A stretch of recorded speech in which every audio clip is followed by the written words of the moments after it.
Hello everybody, it's Jack the Jobber. Just watched the 2026 Royal Rumble tonight, live from Riyadh, Saudi Arabia, of course it was, and I have some thoughts. And the main thought I have is, were WWE playing it a bit too safe when maybe the situation called for a little bit more of a creative risk? There's positives and negatives to talk about, so let's dive right in. And I think it's appropriate to start by talking about the big show closing booking decision, which was, of course, the decision to have Roman Reigns win the Men's Royal Rumble match. I think this match had quite an unusually structured endgame, with most of the other big favourites kind of taken out before we even got to the final stages of the match. Braun Breaker was a big pre-match favourite going in. He was gone due to a kind of an angle, really, at the start of the Rumble match, which had positive elements to it, of course, but he was gone.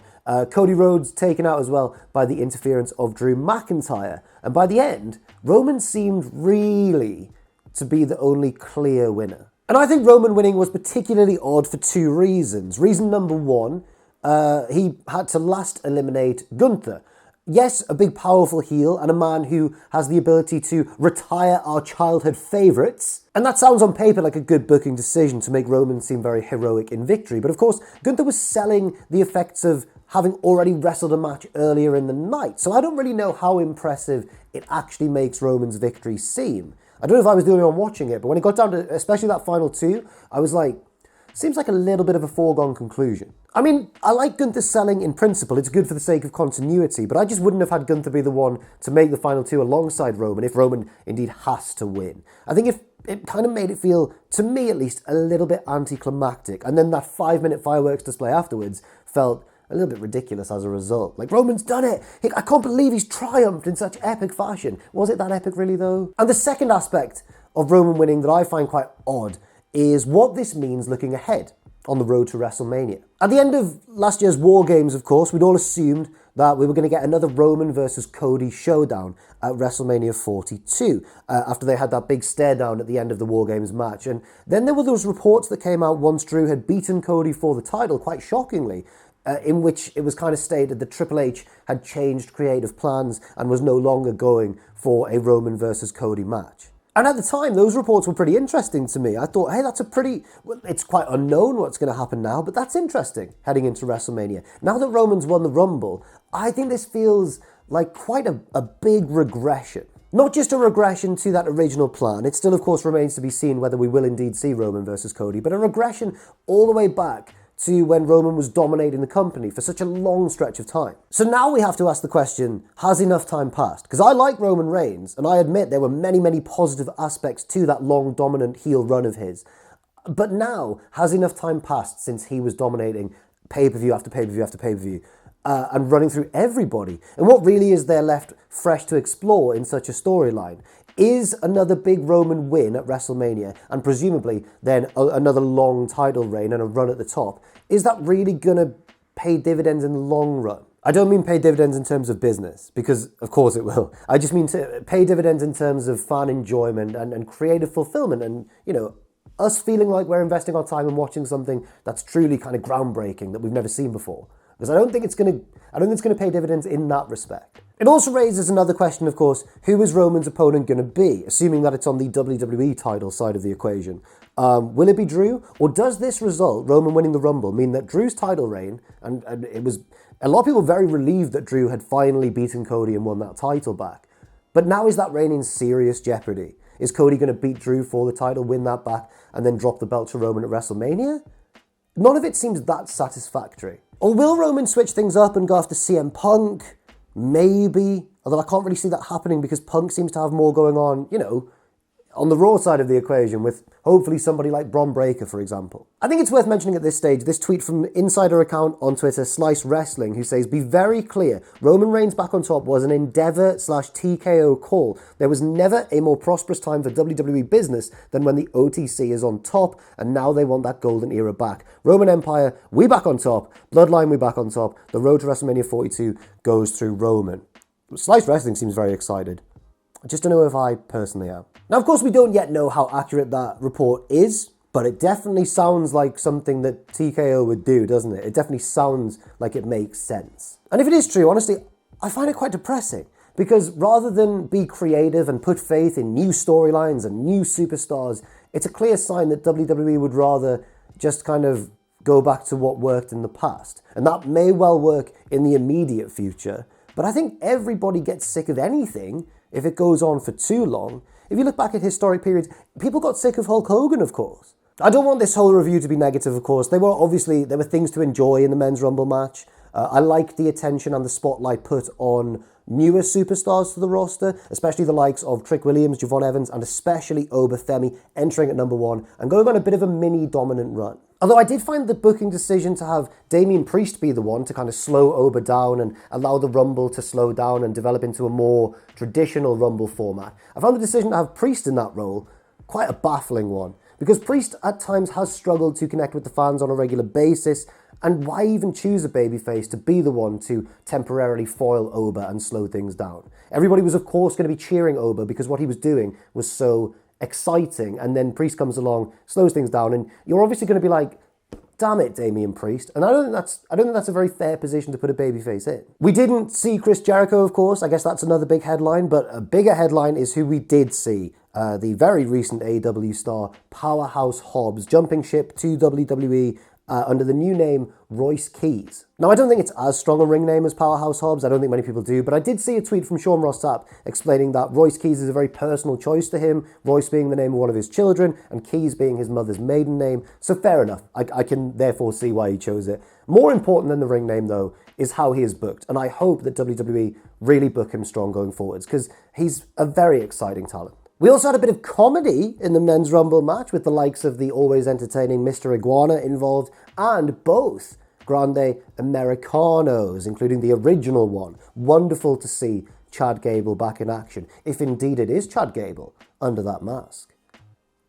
It is. Just a few other things to mention before we move on to the other matches on the card. The angle that took out Bron Breakker that I briefly mentioned at the start of the Rumble, which saw him attacked by a mysterious hooded figure who is almost certainly Seth Rollins. It's got to be. They did the stomp and everything. It was kind of a deliberate mirror of Austin Theory's involvement in the War Games match, which led to him being revealed as the Vision's newest member. Now, I think the obvious storyline direction here is that Seth is back to take revenge on the stable that kicked him out when he got injured, hopefully leading to a big feud between himself and Bron Breakker, and hopefully leading to a big career-defining win for Bron Breakker, either on the road to WrestleMania or maybe even at WrestleMania itself. Oh yeah, I also found Rusev's involvement quite weird. He seemed to last like a very short amount of time and was eliminated quite easily by Oba. I can only assume this means there is major backstage heat on Rusev. I don't mean that. Maybe he was just relieved to have quite an easy payday without doing much work. Honestly, with Rusev, who knows? Brock Lesnar's appearance amounted to probably just a nice Saudi payday without too much effort put in. I think his elimination felt weirdly low-key. He was eliminated to quite little fanfare. You know when Lesnar's eliminated from a Rumble, it's usually like a massive deal. He was eliminated in, quite low-key fashion by a double clothesline from Cody Rhodes and LA Knight, and everyone just kind of went, right, let's move on with the match then. Odd. So yeah, that kind of sums up my thoughts on the Men's Rumble match. Not a bad Rumble by any means. Definitely a very decent one in terms of in-ring action. Roman's win went over very, very well with the live crowd. He's monstrously popular in Saudi Arabia, of course. I personally find it a little bit disappointing for what it likely means on the road to WrestleMania. Speaking of Saudi Arabia, by the way, I mean, we've already heard all the stuff about how quickly the stadium was constructed and the big human rights questions that raises. It's just very odd to see WWE bragging about that stadium construction in the opening spiel of the show. That was a baffling decision. I also have to mention the stadium itself, although everybody's already mentioned it all over social media. I think it was a bit of a backfire from a production standpoint. I know the LED lights all might have looked cool and everything, but it did make it appear far emptier than it actually was, especially from certain camera angles. And I have to imagine WWE are quite annoyed with how the show looked. That's just my gut feeling. Maybe they'll come out and say it was great. It looked a bit empty. And the Saudi crowd, they were really hot for the show, in fairness to them. But their biggest reaction of the night, I think, was one of silence. It's time to talk about AJ Styles versus Gunther. So I think that this was very clearly the best match of the night. Very hard hitting. There was that spot on the announce table, which I think led to AJ's forearm being busted open. It was grueling. It was hard hitting. There were very nicely constructed near falls as well, especially Gunther kicking out of the Styles Clash and AJ surviving Gunther's sneaky low blow into powerbomb combination. The stipulation led to a great sense of jeopardy in the submission sequences as well. So did, Gunther's tendency recently to tap out to submissions. And of course, the fact that Gunther recently retired John Cena with a sleeper hold, and there was this dread that he could possibly do that to AJ Styles here tonight as well. All these elements led to, I think, a match full of drama, full of tension. And when you've got two amazing top-level wrestlers in the ring working together, it always had a strong chance of being match of the night. And in my opinion, it definitely was. And indeed, Gunther did defeat AJ with that sleeper hold, choking him unconscious to near pin drop silence, drawing immediate comparisons across social media to that famous reaction when Brock Lesnar beat The Undertaker's undefeated streak at WrestleMania, or shattered it, I should say. So yeah, I did think, I thought it was a great match and a very dramatic finish. I just don't know if I agree with the finish necessarily. This is all one that rides on what we see next. It's way too early to make a judgment because we need to see what AJ does next before we can pass judgment on this. It felt very anticlimactic in the moment, but there's already rampant speculation about what AJ is going to go on to do. I mean, if you didn't see the aftermath of the match, once Gunther had left and AJ had the ring to himself, he teased taking off his gloves in like a symbolic retirement, but he did put them back on before leaving, which surely implies that we're going to see more of him, just maybe not in WWE. Perhaps most likely TNA, given that company's close affiliation with WWE these days, and of course AJ's historic ties with that promotion. But it might not even be that. Maybe he'll go totally off-piste, go back to New Japan, go to AEW maybe even. But I think TNA is the more likely destination. Surely more likely than him actually retiring here and this actually being his final match. But you never know. Anyway, that's one where I'm going to have to reserve a lot of my thoughts for what happens next. On to the Women's Royal Rumble, which opened the show, of course, and I'll mention the positive stuff first, because after that, I want to critique the structure of this Rumble, and indeed most modern-day Royal Rumbles. Are you listening, Triple H? Yeah?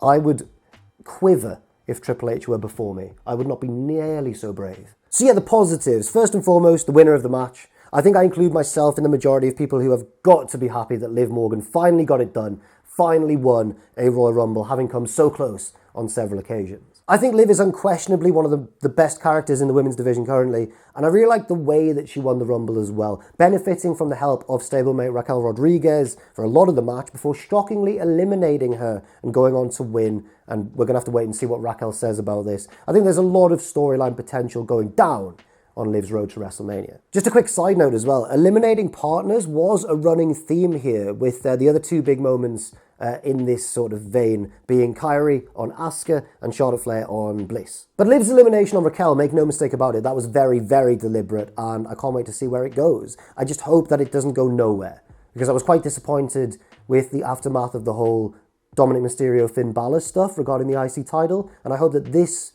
feud I hope this actually becomes a feud, for example. Raquel, by the way, had, I think, the best elimination in either Rumble that I can think of off the top of my head, heavily slamming Rhea Ripley down onto the apron and sending one of the strongest competitors in the match toppling to the outside. Great elimination. I think it's always a bit of a shock when one of the big names is eliminated by somebody, even just a little bit lower than them in the pecking order, but when the elimination itself is so brutal and so effective, then you can't really argue with it. It was also good to see Tiffany Stratton make her return after losing that belt, of course. She made it all the way to the final two, and we also got several newer superstars to WWE showcased here, similar to the men's match. So we had NXT standout Saul Ruka, definitely having caught the eye, I would suggest, of WWE's higher-ups, judging by just how well she was featured here. Jordynne Grace, too, picked up a few eliminations before being thrown out by Lash Legend, who was made to look very strong in this match, eliminating 5 opponents, including Nikki Bella and surprise entrant Brie Bella simultaneously. Lash got a lot of heat from the crowd for doing this, I think just because the crowd really loved the Bellas. They chanted overrated at Lash, which felt a bit unfair, but Lash is a heel, and she can definitely use this to her advantage. In terms of the more veteran stars of the division, Charlotte Flair was booked very strong as always, lasting a long time from number 1 until Lash got her out as well. And it was weird seeing how Becky Lynch's appearance was quite low-key. She's still one of the biggest names around. She appeared at number 9, threw out her foe Maxine Dupree, and then was eliminated pretty easily by Natty Neidhart, although I guess Natty is in her kind of new evil shooter gimmick, Natty. But yeah, I was expecting Becky to go on a longer run in this match, definitely. So yeah, lots to quite like in the Women's Rumble, but I think lots to dislike as well. And this brings me on to that thing I mentioned earlier, my critique of the structure of modern Rumbles in the Triple H era. In my opinion, the best Rumble match of the decade so far was that very uniquely structured Men's Rumble in 2020, when Brock Lesnar went on that crazy run at the start of the match, and then his elimination was like a huge, huge moment. However, since Triple H has assumed full creative control, I feel like Rumbles have become not more pedestrian necessarily, not realistic either, because there's still comedy moments and stuff, but definitely I think more restrained. My card's about to fall off the desk there. Definitely more restrained. Like, we see things nowadays in every Rumble match where it seems like it kind of becomes bogged down a little bit. The ring fills up. There's lots of wrestlers in there. That was particularly true of the women's match here, but both matches were kind of guilty of it. That's not always a bad thing, but I think that it's become quite regular these days where there'll be loads of wrestlers in the ring. There'll be long periods of time before an elimination takes place. And I think it's WWE attempting to do this kind of more realistic sports-based presentation, including, the stats on the bottom of the screen and everything. But I think that the very unique and enduring nature of the Royal Rumble match allows for, or should allow for, a crazy amount of originality and experimentation, which we just don't see really anymore. That Women's Rumble in certain points, for certain stretches, felt very swampy, very bogged down, and parts of the men's match did in my opinion too. But that could just be me. Let me know if you agree or disagree in the comment section down below, and like the video and everything as well. Come on, let's go. The men's Rumble, I should say, did seem at first to be going a bit of a different route, first with the Bron Breakker angle, and then with Ober's run of mini dominance, or mini run of dominance. But then it settled back down into that usual rhythm, and I personally have become a bit too accustomed to that now. But again, positives to take from the match, certainly. Chief among them being Liv's win. I was much more happy with the booking decision in terms of the women's Rumble winner than the men's one, definitely. Oh yeah, where was Bianca Belair, actually? She was one of the pre-match favourites to win, wasn't she? I guess she's just not ready to return to action yet. Something to keep an eye on the road to WrestleMania, I suppose. And of course, the last remaining match to talk about, Sami Zayn versus Drew McIntyre. Drew defending the WWE title, Sami having never won a world title, and also being so over in Saudi Arabia. Both of these men are fantastic workers, of course, but the story of the match was kept very, very simple. The smaller underdog versus the larger heel champion, and they just kind of hammered that home with Drew dominating large portions of the match. Sami occasionally making a very spirited comeback, as he does. He excels at that, of course. And then Drew just beat him. I mean, I think from the moment we realised that Sami versus Drew was not the main event, and it was instead, maybe as expected, the men's Royal Rumble match, I think from the moment that was confirmed, we knew that Sami probably wasn't winning here. Because he's so over in Saudi Arabia, it would have been a bad decision to have him lose to send the crowd home on a down note. And also, because Sami finally winning that world title would have been such a big moment, it would have felt weird to not have it main event. But then I let myself get silly, man. Do you ever do that thing when you're watching a show and something doesn't quite go the way you're expecting, but you fantasy book other things and you're like, maybe this is going to happen and this is going to happen instead, and of course it is. And then it doesn't, and you realise you've been on a tangent of your own in your mind. I started thinking, well, of course Sami's lost because he's going to somehow force his way into the Rumble match and win that instead. And we'll delay his quest for the world title until WrestleMania, a bit like what Becky did in 2019. But yeah, Drew just won and that was it. I genuinely don't know where Sami goes from here, because I assume he'll have some sort of program heading into WrestleMania. He might be part of the Elimination Chamber match, perhaps.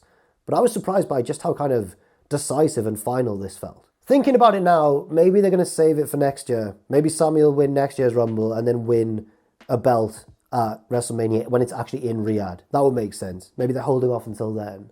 And they can make this failure be part of that big storyline and everything. Maybe that's what they're doing. I'm never against long-term booking plans or anything. I just thought this was kind of weird. I also think it was positioned quite badly on the card, coming straight after one massive deflating result in AJ versus Gunther, and then we get another massive heartbreaking moment, especially for those Saudi Arabia fans, with Sami losing. With that in mind, actually, maybe it was very obvious then that Roman was going to win, because with those two big down moments on the show, you needed somebody very, very popular with the live crowd to have a massive crowd popping moment at the end. And that's how over Roman is, of course. Enduringly so. But for how much longer? Because if that tweet is true and they're going back to Roman dominance, how long can that last until we all maybe get a little bit sick of it? Anyway, Sami versus Drew was fine as a match. I mean, of course, they're both brilliant workers, but I don't think it was I don't think it was what it maybe could have been. AJ versus Gunther was clear match of the night for me, and that sort of concludes my review. Thank you very much for watching. I've been Jack the Jobber. Do leave your thoughts and opinions on the 2026 Royal Rumble in that comment section down below, and also let me know what you think this means on the long and winding road to WrestleMania. Thanks once again for watching, and I'll see you very soon.